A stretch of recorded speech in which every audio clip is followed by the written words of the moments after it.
वाले हैं क्लास 12 के लिए मैथमेटिक्स का चैप्टर नंबर 3 जो कि है अलजेब्रा ऑफ मैट्रिसेस। तो स्टूडेंट्स स्टार्ट करते हैं आज का वीडियो।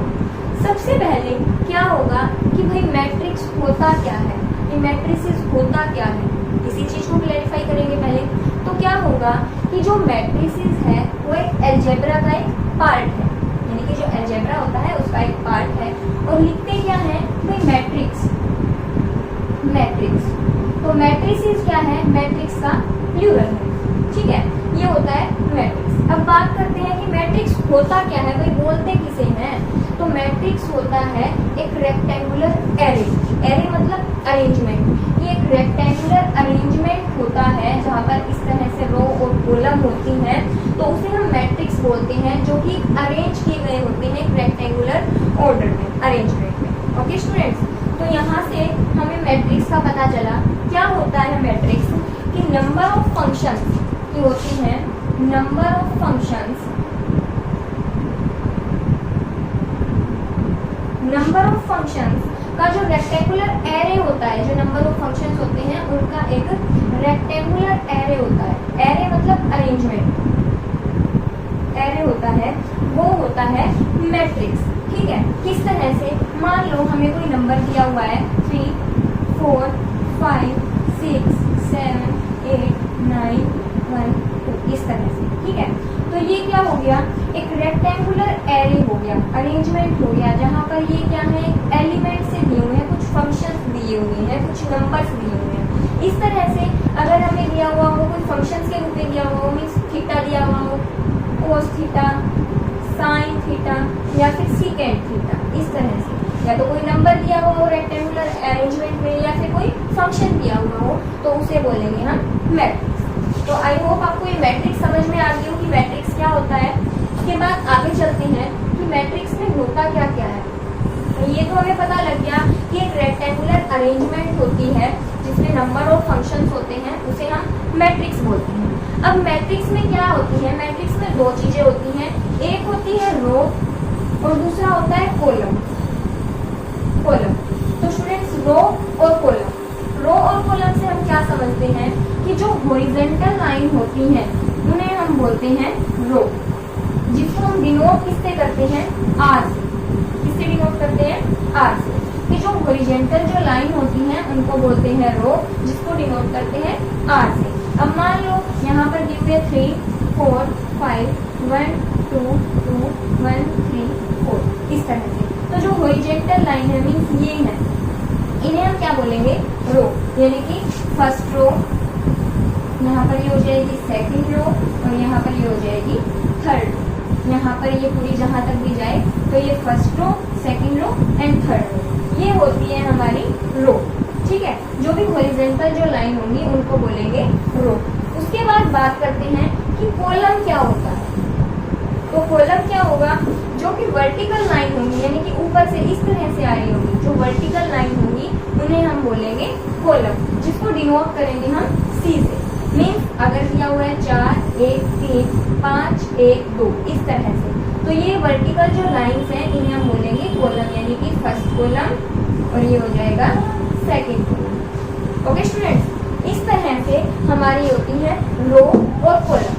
इतना समझ में आया कि रो क्या होती है और कॉलम क्या होती है। फॉर एग्जाम्पल, अगर हमने एक मैट्रिक्स ली, क्या मैट्रिक्स ली, 3, 1, 2, 1, 3, 5, 6, 1, 7, ठीक है, ये हमने एक मैट्रिक्स ली।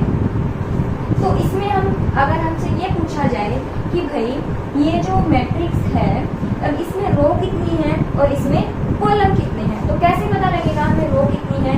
तो हमें पता है कि जो हॉरिजॉन्टल जो लाइन होती है वो होती है रो। तो यहाँ पर हमें पता लग रहा है ये फर्स्ट रो है, ये सेकंड रो है और ये थर्ड रो है। ये पता लगा हमें कि 3 रो है इसमें। फिर पूछेगा कि कॉलम कितने हैं, तो जो वर्टिकल जो लाइन होती है वो होती है कॉलम, यानी कि ये फर्स्ट कॉलम, ये सेकंड कॉलम और ये थर्ड कॉलम। तो 3 रो है और 3 कॉलम। ठीक है, यहाँ से हमें पता लगा कि यहाँ पर रो क्या होती है और कॉलम क्या होती है। इस तरह से आगे बढ़ते हैं। फिर आगे हम इसके मैट्रिक्स मैट्रिक्स होती है, जो उसकी टाइप के बारे में पढ़ेंगे कि टाइप किस तरह से होते हैं, क्या होते हैं, ये पढ़ेंगे। तो क्या कह रहा है, रो और कॉलम के बारे में हमें पता लग गया।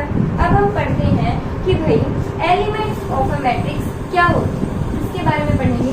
Elements of a matrix, matrix के एलिमेंट क्या होते हैं।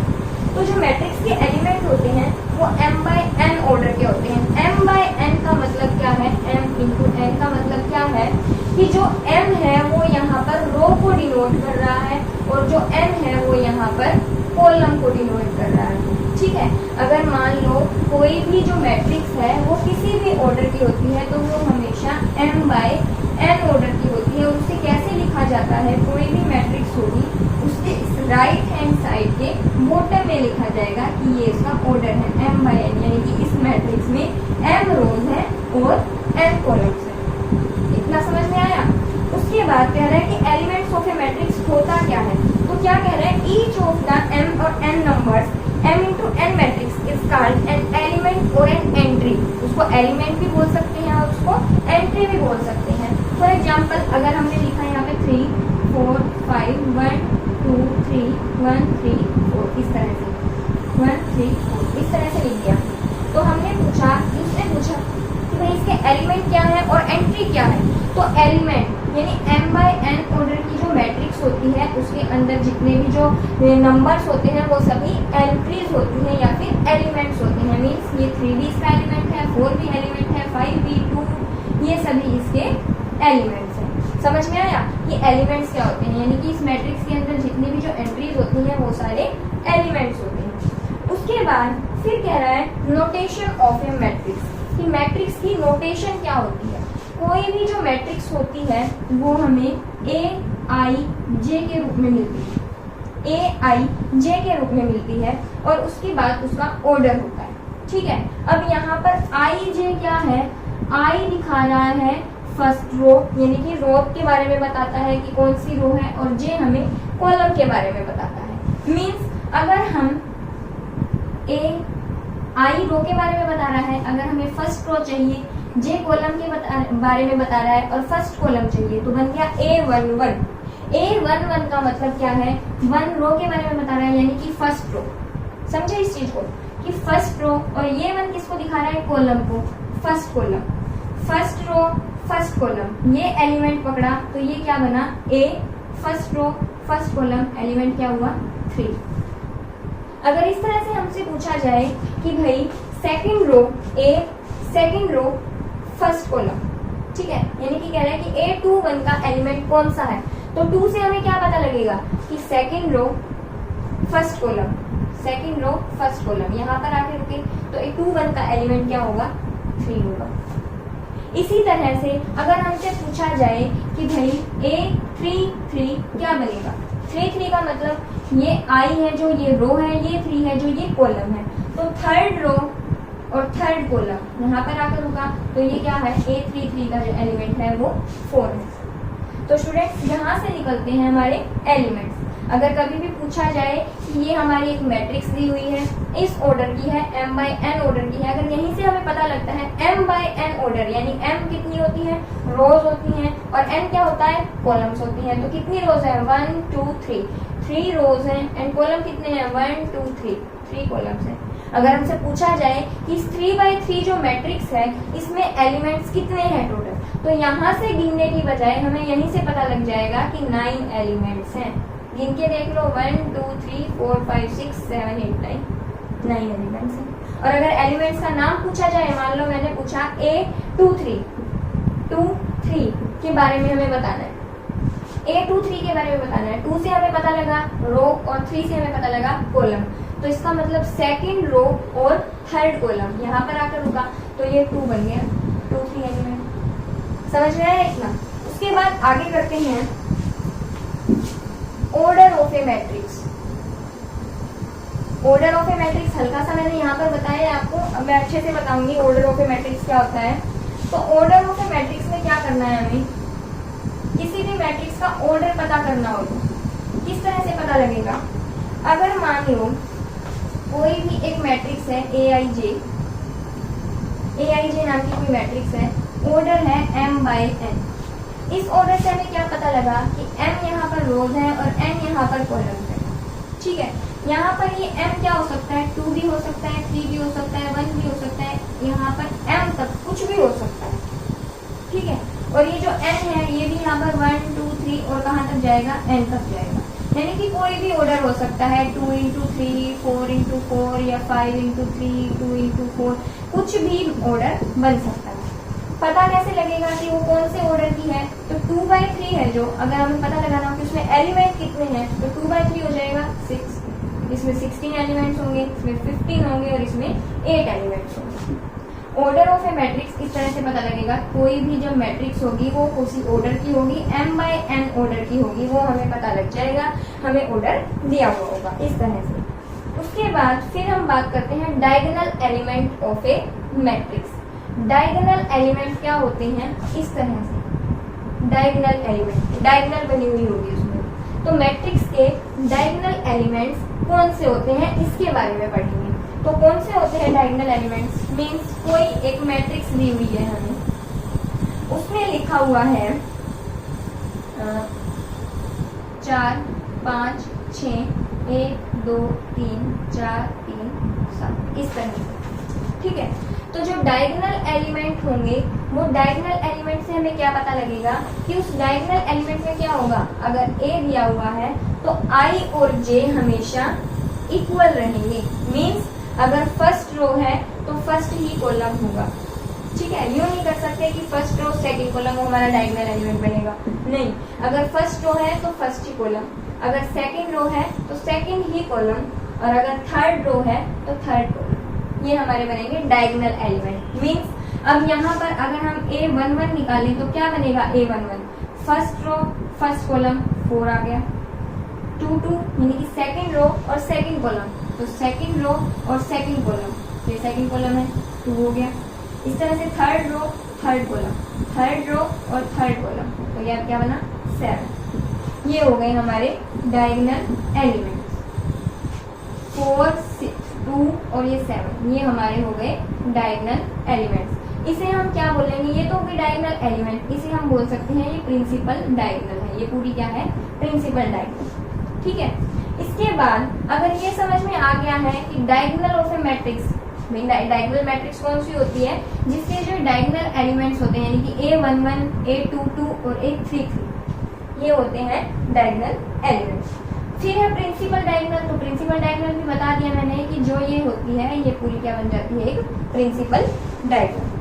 उसके बाद फिर स्टार्ट करते हैं टाइप ऑफ मैट्रिसेस, कि मैट्रिक्स कितने टाइप की होती हैं, अलग अलग उनके हम टाइप करने वाले हैं कि कितने टाइप की होती है, किस तरह से होती है। तो स्टार्ट करते हैं, सबसे पहले होती है एक रो मैट्रिक्स, जिसको हम बोलते हैं रो मैट्रिक्स। रो से हमें पता लग रहा है कि क्या होगी, एक हॉरिजॉन्टल लाइन होगी, हॉरिजॉन्टल लाइन होगी जिसमें केवल रो होगी, एक रो होगी, कॉलम चाहे कितने भी हो हमें उससे कोई परवाह नहीं है, लेकिन रो क्या है, बस ये एक होनी चाहिए, उसे हम बोलेंगे रो मैट्रिक्स। फिर हम ले सकते हैं यहाँ पर 1 2, ओनली 1 भी ले सकते हैं, 1 2 3 4 या 1 2 3 4 5 6 7 कितना भी ले सकते हैं, लेकिन ध्यान क्या रखना है, वो रो मैट्रिक्स बनेगी जिसमें रो केवल एक ही हो। कॉलम अब देखो, इसमें देखो रो तो एक है, एक रो है, लेकिन कॉलम एक कॉलम 2 कॉलम, यहाँ पर एक कॉलम है 1 2 3 4, यहाँ पर 4 अलग अलग कॉलम बन रहे हैं और यहाँ पर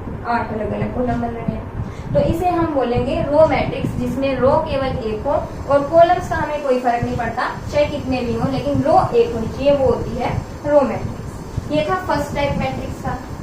सेकेंड टाइप है कॉलम मैट्रिक्स, जिसमें क्या होगा, लिखते हैं कॉलम मैट्रिक्स। कॉलम मैट्रिक्स में क्या करना है, हमें ये देखना है कि रो चाहे कितनी भी हो, हमें उससे कोई प्रभाव नहीं पड़ेगा, कोई इफेक्ट नहीं पड़ेगा, बस कॉलम एक होना चाहिए। मीन्स अगर हम लिखे 1 2 या फिर लिखे 1 1 2 3 4 5 6 7 8 इस तरह से कुछ भी लिख सकते हैं।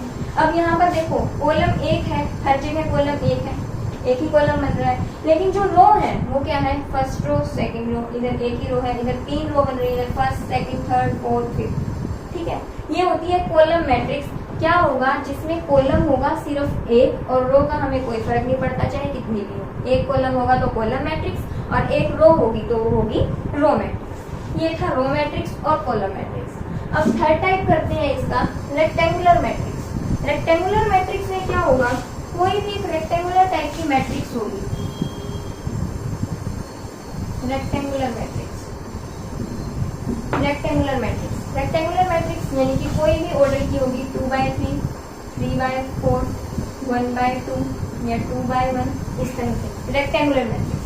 फॉर एग्जाम्पल अगर हमने लिया 1 2 3 3 2 1 इस तरह से, तो ये कितने ऑर्डर की होगी, फर्स्ट रो सेकंड रो, यानी m/n ऑर्डर की होती है। तो ऑर्डर किस तरह से पता लगा, फर्स्ट रो सेकंड रो, यानी कि दो तो इसमें रो है, कॉलम कितने हैं 1 2 3 3 कॉलम, तो ये कितने ऑर्डर की होगी, 2/3 ऑर्डर की मैट्रिक्स है। और कैसी मैट्रिक्स है, रेक्टेंगुलर मैट्रिक्स है। ठीक है, इस तरह से एक एग्जांपल और लेते हैं, 1 2 3 1 2 4 5 2 1 इस तरह से। ठीक है, या फिर इस तरह से ये ले लेते हैं। ठीक है, अब इसमें क्या देखेंगे हम कि यहाँ पर रो कितनी है, m/n ऑर्डर की होती है। तो हम ऑर्डर किस तरह से निकालेंगे, first row second row and third row, यानी कि 3 रो होगी। कॉलम कितने हैं, 1 फर्स्ट सेकंड, तो 2 कॉलम होंगे, 3/2 ऑर्डर की मैट्रिक्स होगी। तो यहाँ से हमें पता लगा रेक्टेंगुलर मैट्रिक्स यानी 2/3 3/2 3/4 1/2 कोई भी ऑर्डर की हो सकती है रेक्टेंगुलर मैट्रिक्स। उसके बाद बात करते हैं, फोर्थ टाइप है हमारे मैट्रिक्स का, स्क्वायर मैट्रिक्स। स्क्वायर मैट्रिक्स यानी कि जितनी रो होंगी उतने ही कॉलम होंगे, स्क्वायर बनेगा ये। रेक्टेंगुलर मैट्रिक्स हम कर चुके हैं, अब कर रहे हैं हम स्क्वायर मैट्रिक्स। स्क्वायर मैट्रिक्स तो उसमें क्या होगा, m/n ऑर्डर की होगी, लेकिन जो m/n होगा वो क्या होंगे, इक्वल होंगे, m = n होगा इसमें, वो होगी स्क्वायर मैट्रिक्स। मीन्स जैसे कि यहाँ पर दिया हुआ है 1 2 3 4 इस तरह से, तो यहाँ पर फर्स्ट रो सेकंड रो, 2 रो होगी, first column second column, 2/2 order की, जितनी रो है उतने ही कॉलम है, तो ये बनेगी स्क्वायर मैट्रिक्स। अगर हम यहाँ पर 3/3 ऑर्डर की भी बनाएंगे, 4/4 ऑर्डर की भी बनाएंगे और 5/5 ऑर्डर, जितना भी मर्जी बनाए, लेकिन वहाँ पर क्या होगा, m = n होगा, यानी कि जो रो होंगी और जो कॉलम की संख्या होगी वो बिल्कुल इक्वल होगी। मीन्स जैसे कि 1 2 3 4 5 6 7 8 9 ये हमारी कितनी होगी, first row second row third row, first second third, ये 3/3 ऑर्डर की होगी। या फिर इसे हम बोल सकते हैं मैट्रिक्स ऑफ ऑर्डर 3। 3/3 बोलने की बजाय अगर स्क्वायर मैट्रिक्स होगी तो हम इसे ये भी बोल सकते हैं कि matrix of order 3 square matrix हो गई। उसके बाद फिफ्थ टाइप करते हैं हम डायगोनल मैट्रिक्स। क्या होती, अभी हमने डायगोनल एलिमेंट्स के बारे में पढ़ा था ऊपर कि डायगोनल एलिमेंट्स क्या होते हैं। अब हम करेंगे कि डायगोनल मैट्रिक्स क्या होती है। डायगोनल मैट्रिक्स में क्या होगा बच्चों,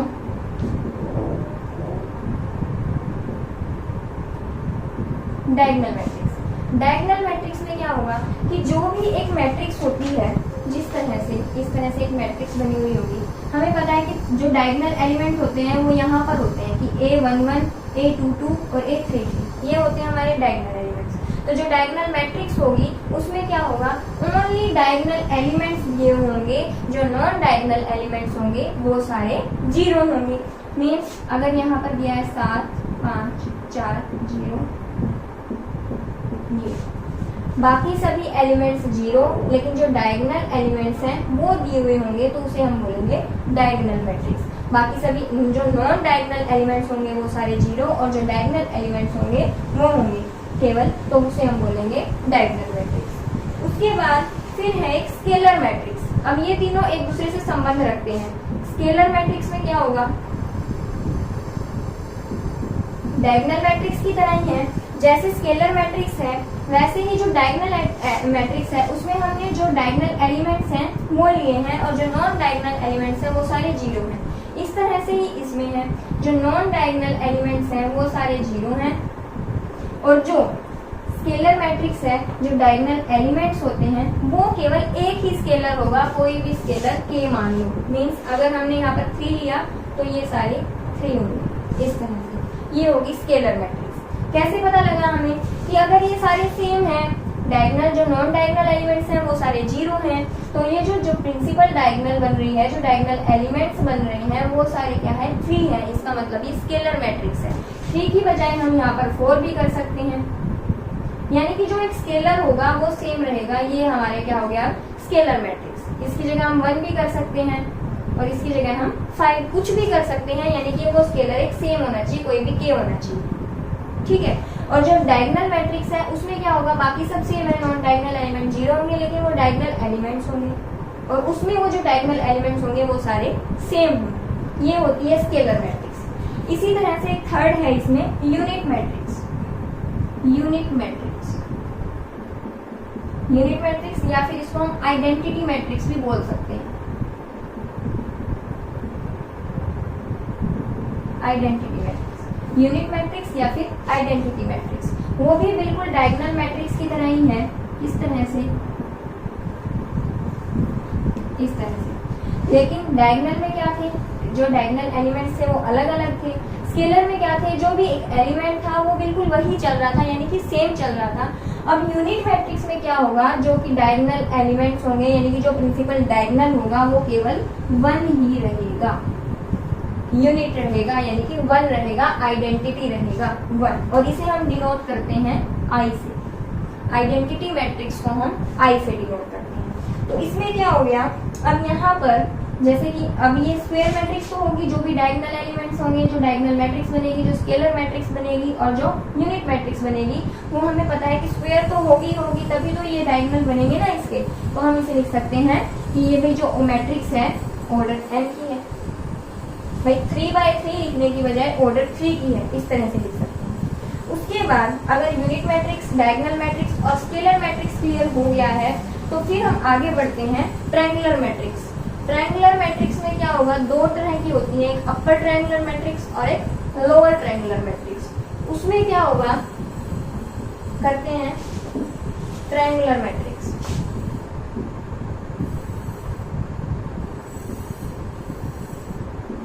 ट्रायंगुलर मैट्रिक्स इसमें क्या है, स्टार्ट करते हैं एक में, यानी कि पहला होगा हमारा अपर ट्रायंगुलर मैट्रिक्स।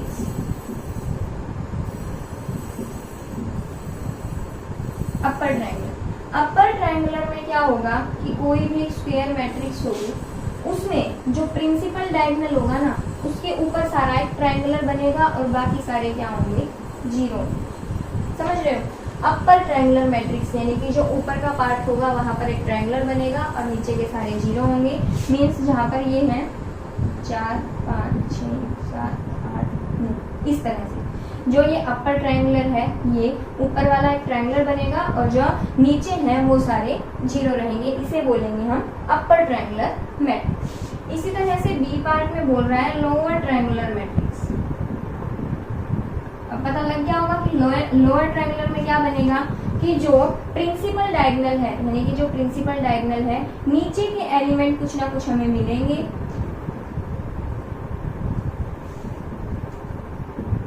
इस तरह से, और जो ऊपर के होंगे वो हमें क्या मिलेंगे 0 मिलेंगे,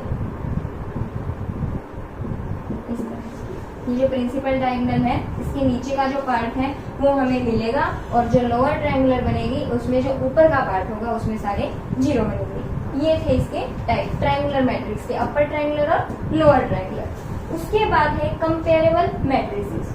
कंपेरेबल मैट्रिसेस में क्या होता है, यानी कि एक मैट्रिक्स यहाँ दी हुई है, एक मैट्रिक्स यहाँ दी हुई है, तो ये 2 मैट्रिसेस बन गई हमारे पास। तो इन्हें हम कंपेयर कब कर सकते हैं, उसका एक रूल है। कब कंपेयर कर सकते हैं, जब वो सेम ऑर्डर की हो, यानी ये भी m/n ऑर्डर की हो और ये भी m/n ऑर्डर की हो, तब हम इसे जो कंपेयर है वो कर सकते हैं। मीन्स अगर ये भी 2/2 ऑर्डर की है और ये भी 3/3 ऑर्डर की है, 2/2 ऑर्डर की है, तब हम इन्हें कंपेयर कर सकते हैं। यानी कि एक मैट्रिक्स को हम कंपेयर कब कर सकते हैं, जब only when they are of the same order. जब m इज इक्वल टू, ये m हो जाएगा या फिर यहाँ पर Q और R ले लो, तो m जब इक्वल टू Q होगा और जब n is equal to R होगा, तब हम इनको कंपेयर कर सकते हैं। उसी तरह से आगे है equality of matrices. Equality of matrices में क्या करेंगे हम, equality of matrices. Equality of matrices में क्या होगा, उसमें केवल एक रूल था कि ऑर्डर सेम होना चाहिए। इसमें क्या है कि ऑर्डर भी सेम होना चाहिए, सेम ऑर्डर तो होना चाहिए, 2 by 2 है तो उसका भी 2 by 2 होना चाहिए। फर्स्ट तो ये है। सेकंड क्या है कि जो उनके जो कोरस्पॉन्डिंग एलिमेंट्स होंगे वो भी इक्वल होने चाहिए।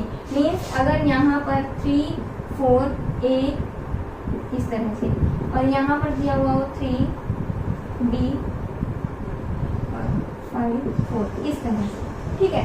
तो कह रहा है कि ऑर्डर भी सेम होना चाहिए। ऑर्डर मीन्स यानी कि ये first row second row first column second column, ये भी हो गई हमारी 2 by 2 ऑर्डर की, ये भी first row second row first column और सेकंड कॉलम, ये भी हो गई 2 by 2 ऑर्डर, ठीक है। तो ऑर्डर सेम हो गया।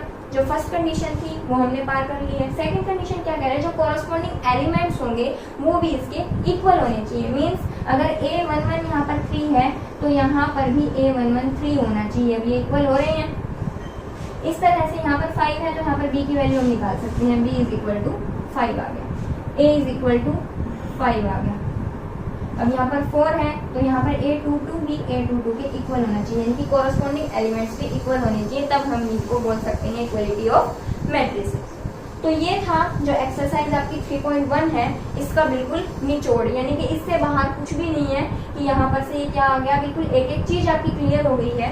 अब आपको लेके चलते हैं थोड़े इसके इंपॉर्टेंट क्वेश्चंस की तरफ, ताकि जो भी आपने कुछ समझा है वो बिल्कुल क्लियर हो जाए आपको। तो स्टार्ट करते हैं फर्स्ट क्वेश्चन से। क्या कह रहा है फर्स्ट क्वेश्चन में, एक क्वेश्चन दिया हुआ है हमें, मैट्रिक्स लिखते हैं हम 1 2 3 4 5 6 7 8 9, ये हमने एक मैट्रिक्स ली, ठीक है। फर्स्ट क्वेश्चन पूछता है ये कि the order of the matrix, यानी कि फर्स्ट क्वेश्चन पूछा द ऑर्डर ऑफ मैट्रिक्स, इस मैट्रिक्स का ऑर्डर बताना है हमें। तो किस तरह से बताएंगे, देखेंगे कितनी रो है, first row second row third row, first column second column और थर्ड कॉलम, यानी कि 3 रो हैं और 3 ही कॉलम है। तो ऑर्डर क्या बनेगा, 3 by 3 ऑर्डर की मैट्रिक्स है, 3 by 3, ठीक है। उसी तरह से सेकंड क्वेश्चन पूछा इसने द नंबर ऑफ एलिमेंट्स, कि एलिमेंट्स के नंबर कितने हैं, यानी कि कितने एलिमेंट्स हैं, द नंबर ऑफ एलिमेंट्स कितने हैं इसमें। तो किस तरह से पता लगेगा, ऑर्डर 3 by 3 है तो एलिमेंट्स कितने हो गए, 3 3 9 एलिमेंट्स हो गए इस मैट्रिक्स में। थर्ड क्वेश्चन कह रहा है द एलिमेंट्स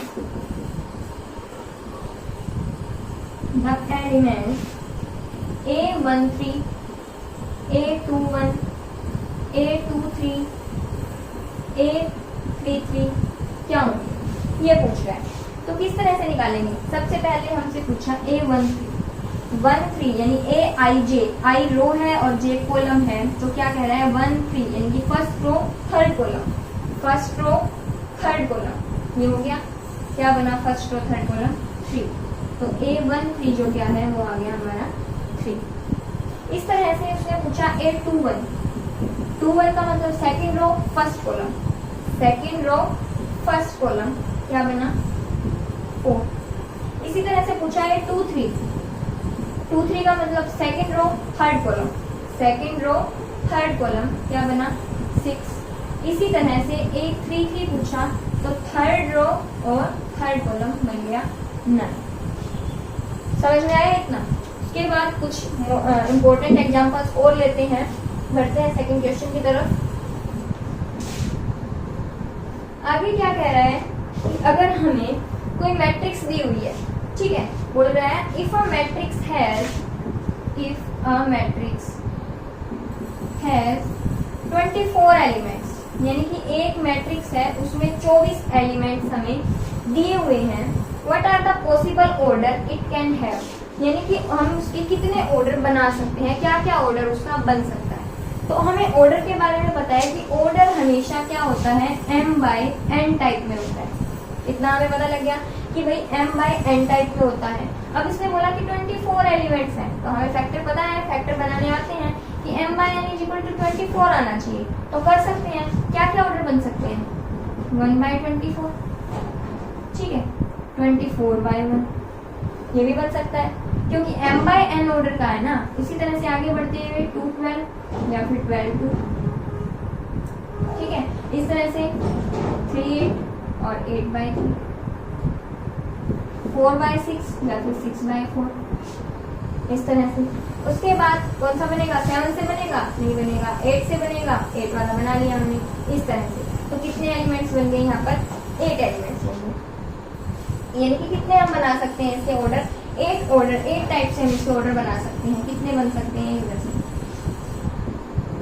ये हमारे क्या हो गए ऑर्डर। उसने पूछा कि हाउ, यानी कि what are the possible order it can have, कि इसमें कितने पॉसिबल ऑर्डर बन सकते हैं। तो यही बनेंगे, या तो 1/24 ऑर्डर की होगी, यानी कि फर्स्ट एक रो होगी उसमें 24 कॉलम होंगे, या फिर 24 रो होंगी और एक कॉलम होगा। क्योंकि इसमें एलिमेंट्स जो 24 हैं m/n ऑर्डर की हमारे पास होती है, ये हमें पता है। तो या तो यहाँ पर 3 होगा, यहाँ पर 8 होगा, तभी तो 24 आएगा। इस तरह से होगा ना। ये हो गया हमारा।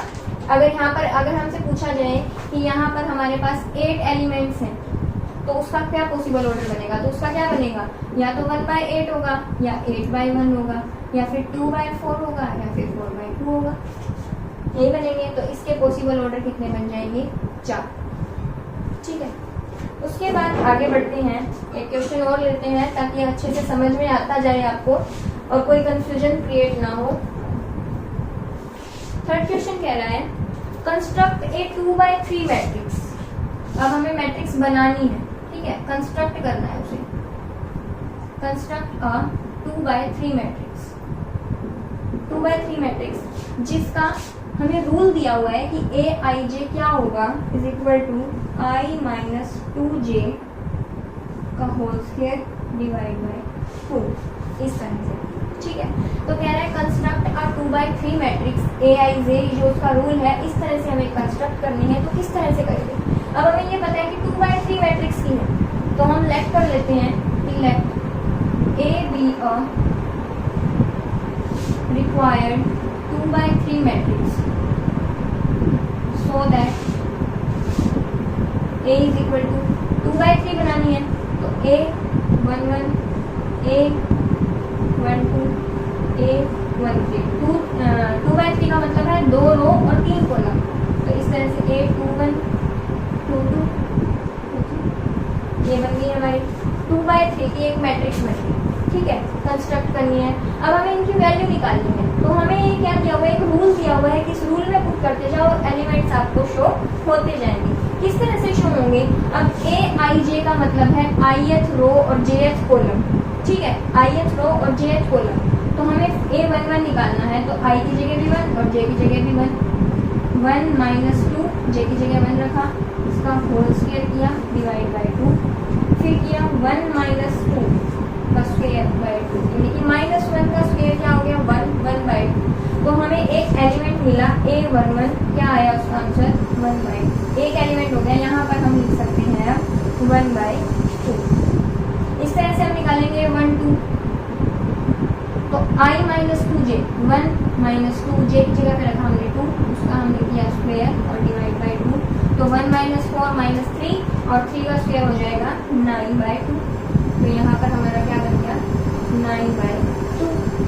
इस तरह से अगर हम A13 निकालें तो क्या हो जाएगा I माइनस 2 की जगह पे J की जगह पे 3, उसका स्क्वायर और डिवाइड बाय 2, तो 1 माइनस 6 क्या हो जाएगा 5 का हो जाएगा 25, तो हो जाएगा 25 डिवाइड बाय 2, यहाँ पर 13 हो जाएगा 25 डिवाइड बाय 2। इस तरह से 2 निकालेंगे, 2 यानी कि I की जगह पर 2 और J की जगह पर 1, तो क्या किया हमने 2 माइनस 2j था, तो 2j की जगह पर 1, उसका स्क्वायर और डिवाइड बाय 2, तो 2 माइनस 2 0 हो जाएगा, 0 यहाँ पर आ गया हमारा 0। इस तरह से जब 2 निकालेंगे तो 2 माइनस 2 स्क्वायर और डिवाइड बाय 2, 2 माइनस 4 -2 हो जाएगा, 2 का स्क्वायर 4 हो जाएगा, 4 डिवाइड बाय 2 2 आ जाएगा, यहाँ पर आ गया हमारा 2। इस तरह से जब A23 निकालेंगे तो 23 में क्या हो जाएगा 2 माइनस 2 J की जगह पर 3 और उसका हमने किया square divide by 2, 2 minus 6 minus 4 हो गया, 4 का स्क्वायर हो गया 16 और 16 डिवाइड बाय 2 क्या बन जाएगा 8। तो लास्ट एलिमेंट क्या बनता है 8। हमें से पूछा गया था कंस्ट्रक्ट 2/3 मैट्रिक्स जो कि Aij ऑर्डर की है, यानी कि 2/3 मैट्रिक्स है, 2/3 ऑर्डर की मैट्रिक्स है कंस्ट्रक्ट करनी है। रूल हमें दिया हुआ है तो आसानी से निकाल सकते हैं। पुट करते जाओ और मैट्रिक्स बनती जाएगी, एलिमेंट्स निकलते जाएंगे। तो ये क्या है हमारी which is the required matrix. उसका समझ में आ गया होगा आपको। एक एग्जांपल और लेते हैं ताकि आपको अच्छे से क्लियर हो जाए ये एक्सरसाइज। इस एक्सरसाइज में इन सम से बाहर कुछ भी नहीं है, सारी एक्सरसाइज में यही सम दिए हुए हैं। एक सम और लेते हैं जिसमें कि आप कंपेयर कर सको कि भाई कंपेयर करने वाली एक्सरसाइज एक सम हमारा वो भी हो गया। दिया हुआ है x + y, फिर दिया हुआ है 2 5 + z xy is equal to 6 2 5 8। ठीक है, find the values of x y and z। x y and z की वैल्यू हमें निकालनी है। ठीक है, अब इसमें क्या कह रहा है कि अगर हमें ये कंपेयर किस तरह से कर सकते हैं और इक्वलिटी ऑफ मैट्रिक्स किस तरह से देख सकते हैं। दो रूल होने चाहिए। सबसे पहले तो ऑर्डर सेम होना चाहिए। ऑर्डर सेम का मतलब जितनी इसमें रो है उतना ही कॉलम, इसे ही जितनी इसमें रो और कॉलम है ऐसे ही इसमें। तो ये 2/2 ऑर्डर की है, ये भी 2/2 ऑर्डर की है। फर्स्ट का जो हमारी कंडीशन थी वो क्लियर हो गई। सेकंड कंडीशन में क्या कह रहा था कि जो कॉरस्पॉन्डिंग एलिमेंट्स हैं वो भी हमारे बराबर होने चाहिए। तो देखो यहाँ पर ये जो A12 है और यहाँ पर A12 है ये भी इक्वल है। तो हमारी दोनों कंडीशन बिल्कुल सेटिस्फाई करवा रहा है, तो हम इनको कंपेयर कर सकते हैं। किस तरह से करेंगे, देखो जो इसका A11 एलिमेंट है वो इसके इक्वल रखेंगे, तो x + y is equal to 6। जो इसका 21 एलिमेंट है वो इसका रखेंगे, तो यहाँ पर हो जाएगा 5 + z is equal to 5। और जो ये है xy is equal to, यहाँ पर सामने xy is equal to 8। ठीक है, तो यहाँ से हम एक वैल्यू निकाल सकते हैं। क्या निकाला हमने, x की वैल्यू निकाली, मान लो 6 - 1। ठीक है, यहाँ से हमने x की वैल्यू निकाली। z की वैल्यू निकालेंगे तो यहाँ पर ये 5 प्लस का है, उस साइड जाके माइनस का हो जाएगा, तो 5 - 5 z = 0। अब ये जो x की वैल्यू हमने निकाली है वो हम यहाँ पर पुट कर सकते हैं, यानी कि x की वैल्यू हो जाएगी हमारी 6 - y, ब्रैकेट में है y is equal to 8। तो मल्टीप्लाई करेंगे इनकी, तो 6y - के y² is equal to 8। अब ये माइनस का है, इनको परली साइड ले जाएंगे, यानी कि इनको प्लस का बना देंगे। किस तरह से बना देंगे, ये वहाँ चला जाएगा, तो y² ये प्लस का है तो ये माइनस का हो जाएगा, -6y, और 8 तो प्लस का है ही, +8 is equal to 0। अब ये क्या बन गई, क्वाड्रेटिक इक्वेशन बन गई जिसको हम सोल्व कर सकते हैं। किस तरह से करेंगे, अब हमें ये चाहिए कि भाई मल्टीप्लाई करें तो जो फैक्टर है वो 8 बने, और अगर जोड़ घटा कुछ भी करें तो ये हमारा -6 आना चाहिए। तो क्या फैक्टर बनेंगे, 4 और 2 बनेंगे। किस तरह से, y² - 4 - 2y + 8 is equal to 0। अब देखो कंडीशन को सेटिस्फाई करवा रहे हैं। अगर जोड़ करते हैं तो -4 - 4 -6 आ रहा है, और अगर मल्टीप्लाई करेंगे तो 4 × 2 = 8, माइनस से माइनस कैंसिल। कंडीशन को सेटिस्फाई कराना है तो फैक्टर बनाने की किस तरह से, यहाँ से y कॉमन लिया हमने, y - 4, यहाँ से -2 कॉमन लिया तो y - 4 is equal to 0। अब एक फैक्टर बना हमारा y - 4 और एक बना y - 2। यहाँ से वैल्यू निकालेंगे कि y की वैल्यू 4 आई और एक हमें y की वैल्यू 2 मिली, और z is equal to तो 0 है ही, हमने यहाँ पर निकाला था। तो क्या कह रहा है, अगर हम y की जगह 4 पुट करते हैं तो x की वैल्यू क्या आएगी, y 4 है तो x की वैल्यू क्या आ जाएगी, 6 - y की वैल्यू है 4, तो x की वैल्यू आई 2। यानी कि एक आंसर तो बना कि जब हमने y को 4 रखा तो x को आया 2 और z की आई 0। एक तो ये बन गया। दूसरा क्या कह रहा है कि अगर हमने y की वैल्यू 2 रखी, यहाँ पर कर देती हूँ कि अगर x is equal to 6 - y है, अगर हमने y की जगह पर रखा 2 तो x की वैल्यू आई 4। तो एक आंसर ये बनेगा कि अगर हमने y 2 रखा है तो x आया 4 और z is equal to 0। ये हो गया आपका आंसर। यहाँ पर दो आंसर बनेंगे क्योंकि इसमें दो कंडीशन बन रही थी, दो फैक्टर बन रहे थे। इसी तरह से तो अगर हमने x4 रखा तो y2 आया, z तो 0 है ही, और अगर हमने x2 रखा तो y4 आया तो z इक्वल टू 0। ये दो आंसर हो गए। तो यहाँ पर ये आपकी एक्सरसाइज बिल्कुल कंप्लीट हो गई है। अच्छे से इसको अच्छे से सॉल्व करना। अगर फिर भी कोई प्रॉब्लम हो तो आप कमेंट में पूछ भी सकते हैं। तो स्टूडेंट्स यहाँ पर ये जो 3.1 है आपकी अच्छे से कंप्लीट हो गई है। तो आई होप आपको ये अच्छे से समझ में आ गई हो। अगर आपको अच्छे से समझ में आई हो तो वीडियो को सब्सक्राइब करें, लाइक करें एंड शेयर करें।